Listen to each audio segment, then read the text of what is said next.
Hello friends, முட்டை omelette போடுறது இப்போ இப்படி தான் ஊர் சைட்லலாம் போடுவாங்க.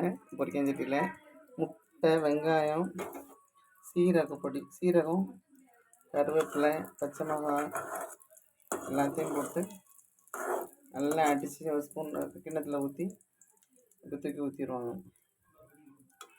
எங்கள் அம்மா அப்படி தான் எனக்கு செஞ்சு தருவாங்க. செம்ம டேஸ்ட்டாக இருக்கும். இது நல்லா வெந்தோடனே திருப்பி ஊற்றணும். இப்போ புளி பணியாரத்தில் ஊற்றுறாங்களா, அது மாதிரி பொரிக்கஞ்சட்டியில் ஊற்றி